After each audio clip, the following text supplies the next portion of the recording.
Hey guys, Karnath here, and I'm here to talk to you about a Lightning Sorcerer build that I've been using since the beta.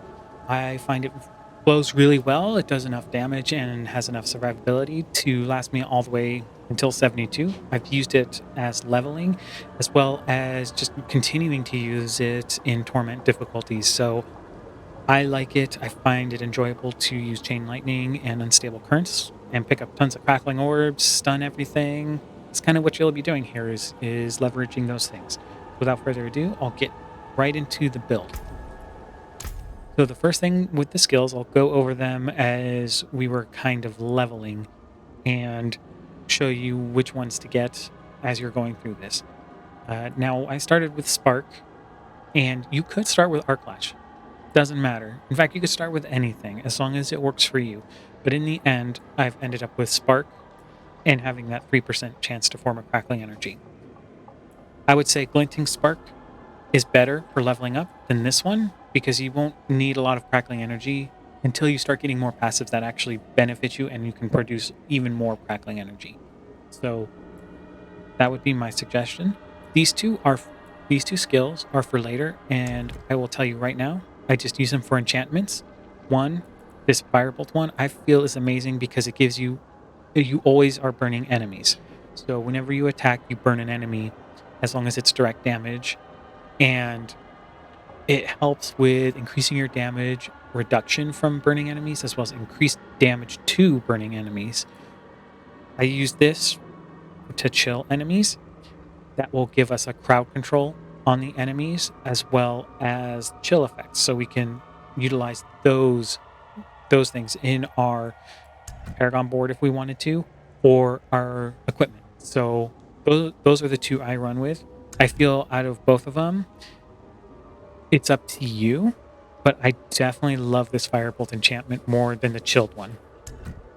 Now, as we move along, core skill, Chain Lightning, get that at max as soon as you can, or as much as you want, as you're getting other things. But while you're leveling, use this Greater Chain Lightning for the increased damage as it bounces off of you. Then when you get more Crackling Energy synergy, switch over to this one. Simple as that. Your go-to thing to do damage outside of Unstable Currents. Flame Shield and Ice Armor. Just get 1 point in those. You can pick up these nodes later. This is just to heal you for 50% of missing life, or when you're in Torment, it helps out a lot. And this is just an extra thing with points I had left over, and it helps for people that are attacking when they get close to you. Now, as far as these passives, you can get these later, or as you see fit. I will say with this Glass Cannon passive, it's completely up to you. I like it because I like getting that sense of danger from this, the 18% more damage, and because we're not playing hardcore. But it's completely up to you. 36 damage is nice, just a flat out damage increase where you don't have any, conditions. But there's enough conditions on this that you don't really need to worry about increasing your damage while you're taking 18% more damage in this case for me. Because that 18% damage is a lot extra to take. And this critical strike one, once you have more lucky hit things, I would say get it then. You can get it now if you want as well. But that's another place where you're going to put your points. When we come down here, just make sure to get Lightning Spear and these two nodes for the extra stun. You could get this Crackling Energy one, but then you lose a little bit of your guaranteed stun chance. And the guaranteed stun is what's really great and powerful with this Lightning Spear. And it helps survivability as well as triggering those effects to get that extra damage from stunned monsters. Now, when you come over to these passives, if you're still pumping up things here, you can, focus on making sure that's 5 out of 5 before you move on. Or if you still need to get some for here, focus on some, getting this one, I would say, or even one in this. But wherever you feel your passives you want as you're leveling up. But this lucky hit chance is where we start getting the extra percentages here to help boost everything else that has a lucky hit type of field in it. And there will be some more a little bit later on. So you could hold off on this and focus on these other passives And just one to this helps immensely. I'll tell you, 40% damage reduction. So as you're wandering around, you get hit by an elite, it resets. But at the same time, think of a world boss. This is what really helped me in world boss, Ashava during the beta. I took one hit maybe with 40% damage, and I didn't die. And a lot of people were getting one shot. Then, as long as I was bobbing and weaving just fine, 40% increase again, didn't get one shot if I got messed up at that world boss. So when you're thinking about content like that, definitely it's worth it. Even if you get a couple percent damage reduction from elites or like the butcher is chasing you, it's still a great thing to invest in. So at least 1 point in that. You could get it more if you really wanted to boost up faster, but one is more than enough. Now, when you're getting into the mastery skills, this is when you'll notice some more lucky hits, and in particular, just this one as a lucky hit. So critical strikes with shock skills are starting to form crackling energy. So 15% chance, nothing to really. It's actually pretty good because you're going to be critting a lot. You don't have to focus on this right now, and that's because of a passive later in this ultimate area. But upon absorbing crackling energy, you gain 12 mana. That helps a lot with your resource management. And then every time you stun, you deal additional damage. Is again just another way to do extra damage to someone when they get stunned. These passives right here are just to get the 30% increased crit strike damage to burning enemies. Again, we have that enchantment. We can boost up a 30% damage increase just by getting this and assigning it an enchantment here. It's worth it, in my opinion. If you choose not to do the burning stuff, that's completely up to you. But I find it very, very beneficial. Obviously, when you get into ultimate, I would say focus on getting this first. And we definitely want this one that pulses out crackling energy. And this will make it so that when you pick up crackling energy while this is going on, you'll notice that it never consumes a charge. And that's amazing, especially when we get into our key passive. So you can have like your 12 stacks, plus this is going on. And then once it expires, you start losing stacks, but you're going to have so much crackling energy around you that you can just start picking it up freely, as you need mana, as you need more stacks. It's great. So I would definitely recommend this, especially for this build. Now, this, even just rank 1 of this is amazing. I highly, highly recommend this, even if you get just one. But 3% chance makes crits happen faster and more often.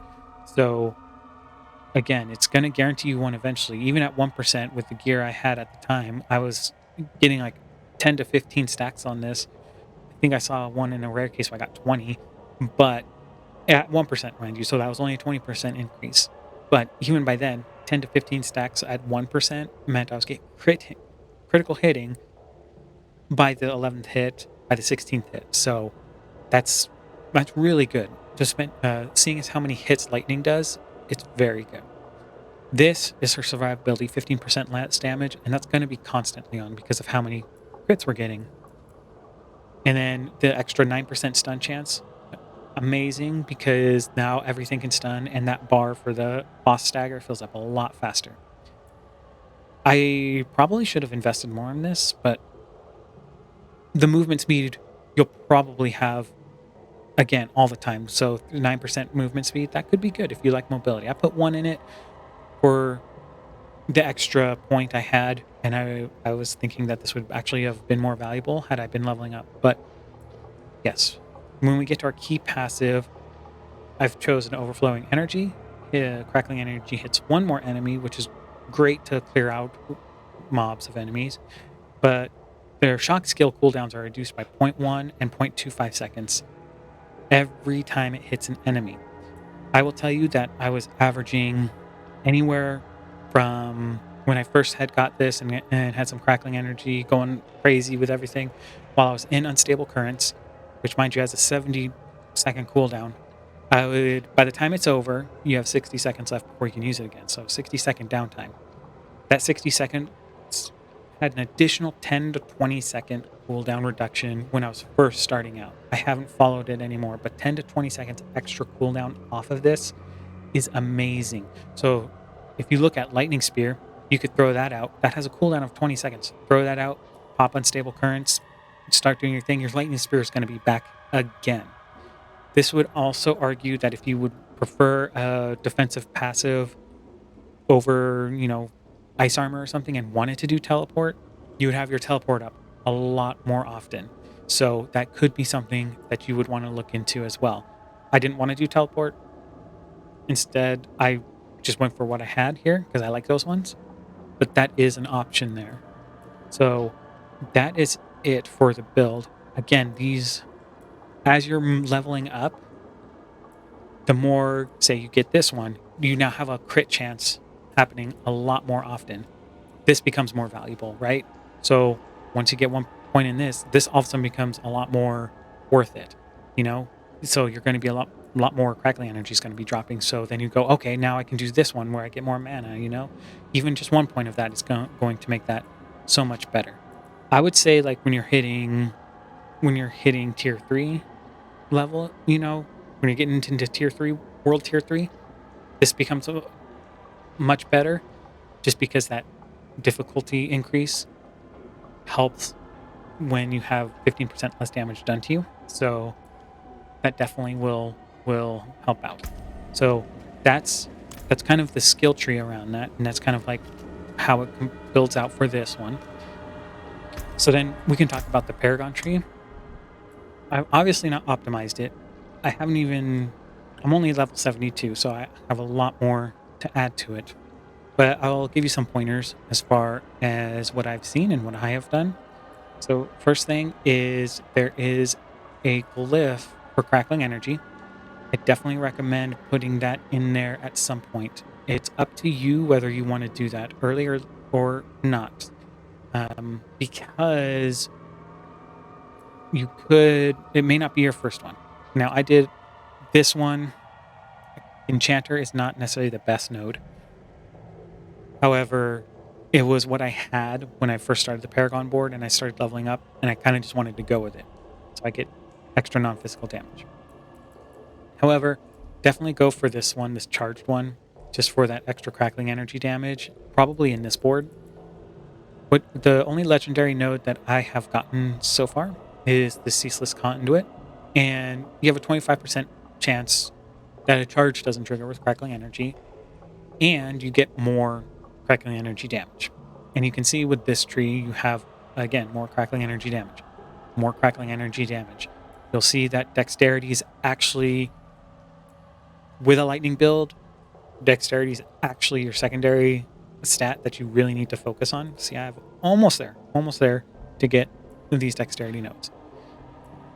So anytime you see a dexterity node, don't feel like you need to skip it. I'd say grab it because it's going to be worthwhile. And lightning damage is on here, so you definitely get that. Extra elite damage to elites is always good. So those are some of the things that are on this board that you could get. Damage to stunned enemies, always good because we're going to be damaging. Extra damage to elites is always great. And again, same thing with your damage to stunned and damage to stun. So the other glyph I would say, I have this burning damage one, which would be another Paragon board that you can look into, is this burning instinct one. And I think it's because, yes, so something like kindling, 10% damage to burning enemies, plus 16% damage to elites. So this one would be a good one to get. And you can also get cinders right here. So these two would give you an additional damage to burning because you are doing burning damage. So that would be like the fourth Paragon board I placed down. If I had to pick anything else, I'd probably look into these again and make sure I've maximized those. I don't think there's anything else that I would really say let's jump for. I think there's, this Enchantment Master has some non-physical damage on there, so that boosts lightning damage anyway, so we would take that. So those are your Paragon boards. You can probably do however you want, but this Crackling Energy board is the one that I would say to get. Now, you can choose to do it sooner rather than later. or you could do it later rather than sooner. So, but it's up to you. If you feel like you want more crackling energy damage, definitely take this one. It does help, and it does do a pretty good amount of damage to everything around you, and that's why I got it first. It's because there was a definite power increase that I enjoyed with this board. So that's the Paragon board. As far as items, so if you've noticed the theme, it's been focus on damage to stunned enemies, lightning critical strike damage. If you do the chilled enchantment, you can put damage to chilled enemies on there. You can also do, where's my burning? Forgot where my burning is, but there is damage reduction from enemies that are burning, so definitely benefit from that. So that's a great one to have. And I don't know if I have damage to burning enemies actually in my current sets. Anyway, that's kind of what you want to focus on. I put the sapphires in crowd controlled enemies for the chilled enemies, so that's an extra thing. As we go into legendary aspects, this core skills increase your attack speed by 50%. So it's originally 25% at its max, but 50% when you put it into a staff. It's great. So, I mean, look how slow I'm attacking with that. That's pretty slow. 50% increase. I don't even know if I can get... Yeah, 50% increase. I attack a lot faster. It's hard to tell because I ran out of mana. But anyway, that 50% increase will help with unstable currents. When you do unstable currents, you can do tons of spark, throw in a chain lightning every now and then to get that buff. And, okay, so with our core skills, increase attack speed by 50%. With our other ones that we have, this resource one, definitely get chain lightning bounces off you to gain 5 mana. Now it's off of you. This is amazing for bosses. You can sit there. If I had it at 6, perfect roll, I could probably do this infinitely. So every time it bounces off of me, I gain 6 mana. Now it bounces up to 5 times, I think it is. So this is amazing because you'll just be able to continually do that. So instead of spamming your basic attack during unstable currents, you could spam chain lightning, which is a huge damage increase rather than just spamming this. So that is something to consider. The other resource one, burning damage, I've been testing this one out. Burning damage has up to a 5% chance to restore 10 mana. I haven't really paid attention to see if that's been helping or not. So, but since we burn everything, this is, as far as I can tell, it's helping my resource. But I honestly will tell you, I have not tested it out to see if that is the case. As far as the amulet, all I have is just the basic skills, grant 20% damage reduction for 3 seconds. I wanted the extra damage reduction, so when I pop that unstable elements and I'm sitting there just doing basic skills, I get an extra 20% damage reduction. I like that, and there's going to be better things for the amulet that you can roll, but I didn't have anything at the time, so I'm just rolling with this for now. So damage reduction is never a bad thing to get. It's a great thing. And as you can see, I can get my +3 ranks to glass cannon passive here. As far as boots, I didn't have anything that rolled good, so I'm still waiting on good boots. You can get, a unique one if that drops, but use whatever you got. For your pants or any other armor, or for where you can find this, always put on Disobedience, because this is the number one damage reduction passive that you can get. I mean, with lightning, you should see how fast this will go up to 100, because you have lightning damage, you have burning damage, it's bouncing off things, it's just 100 constantly. It's like always there. So it's really nice to have this one. This chain lightning has a 28% chance to 2 additional times. Is amazing. So unfortunately, I couldn't get to 35%. If I had a 35%, this is something that I would consider putting onto my amulet instead, because I've pushed that up to an extra 30%. So we would get it, I don't know, what, 50% maybe? I don't know. Something like that. Math is hard. But that would be something that'd be worthwhile to get. I have this one because I'm not rolling really well on my armors or finding uniques that I can get. But this is another way for you to break free from crowd control when you need to. So let's say your flame shield is not on or is off, is not ready. That's what I'm trying to say. Ice armor is another way to make yourself unstoppable, to break free from stuns and everything. So definitely, I find it useful right now in content where maybe I'm getting stun locked. As far as this one, I wanted to heal, and I have been playing this more close than I have distance. Again, I think I mentioned earlier that you can play this either close or ranged.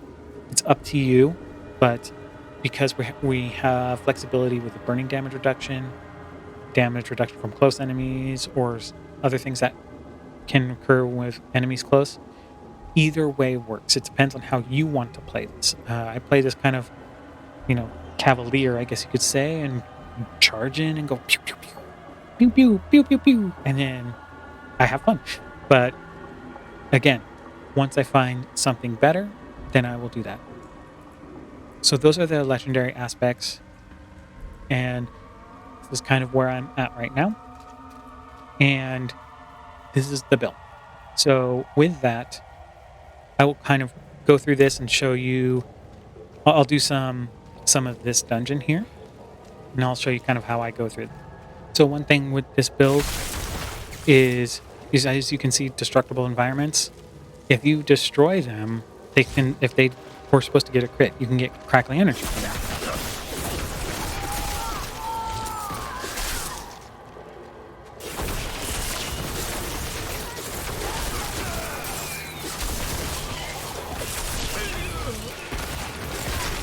Okay, so here's an elite pack.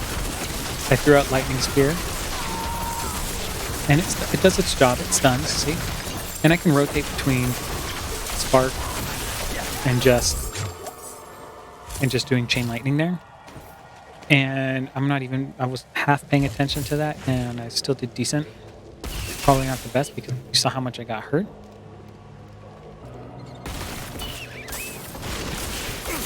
Okay, here's another elite pack. So say, I thought Lightning Spear. Let's say if we don't use unstable turns, I just kind of rotate around the basic attack and Chain Lightning to kind of achieve that.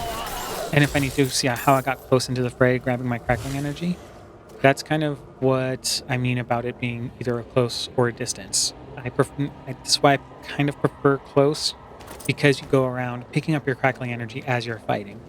So that way you always consistently have your 12 stacks, or you have close to your 12 stacks all the time.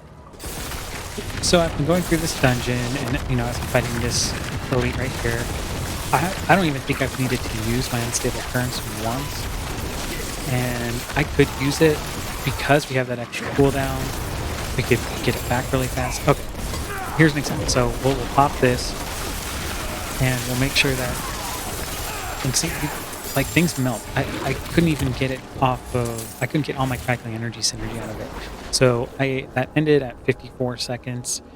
So that's only 6 seconds extra cooldown that we saved on there because I kill things so fast. So again, it doesn't really hurt us too much. It's just extra 6 seconds that we can bank. So by the time we need it again, we'll have it again.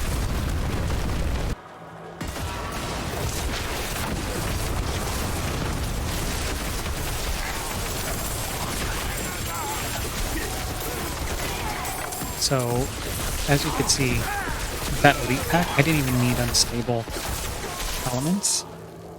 And I have it back now. But during the beginning, I did not have it back. So, you don't always need it up to be able to accomplish big packs.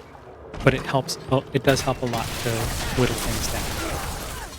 Okay, to give the final demonstration of this build, I will be fighting a boss here. And I'll show you how this works against a boss. So I pop my unstable turns immediately, and you can just hold in right click, or at least for me it's right click for the most part. And see, it works really well with single target. The time it struggles is typically with huge amounts of mobs. So because of the limit of Chain Lightning bouncing, you end up kind of missing out on that. That's where the crackling energy comes in and helps with your AoE type of damage. So all that crackling energy will help immensely. So if I were to say the pros and cons of this build. So the pros, single target damage with chain lightning. This bounces back and forth between the boss a lot, and you don't really have to worry about pro number two, resources. When you have your legendary aspects lined up, when you have them all maxed, this becomes a moot point, especially when picking up crackling energy and getting 12 mana if you're actually kind of low on it because you're not doing single target damage. I feel these two things are really strong in this single target resources. Some of the cons are big groups of enemies, like I just mentioned. The five and even that extra bouncing sometimes can feel limiting when there's a huge group of mobs, and you just kind of have to whittle away at them.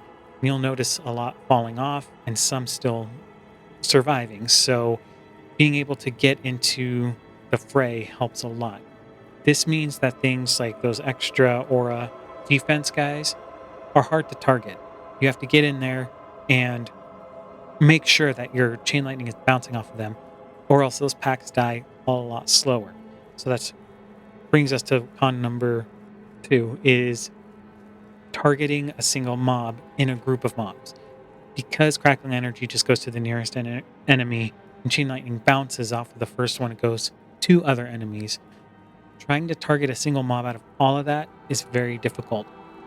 That's why I go close. I try to bring that pawn back from there and say, hey, I'm in your face. I'm going to shoot this and it's going to hit you. So that is an additional thing to think of. So with this build, another additional potential, it's a medium for me because it's a pro and a con. Vulnerability damage is obviously pretty popular right now. So if you can get something vulnerable, you do a lot more damage. You get that modifier in. It's an amazing modifier. You can do tons of damage with that. Because this doesn't have it in this build, you lose out on that massive damage. At the same time, my damage was doing fine for the content that I am doing. And it'll only get better from there with my Paragon board and optimizing my items. So that's why I feel it's kind of in the middle. It's, yeah, we don't get vulnerable, but we have enough to make up for it, in my opinion. So with that, that's the Lightning Sorcerer build. Hopefully you guys enjoyed. And if you feel like giving it a try, give it a try. And let me know in the comments what you think about it. Till next time.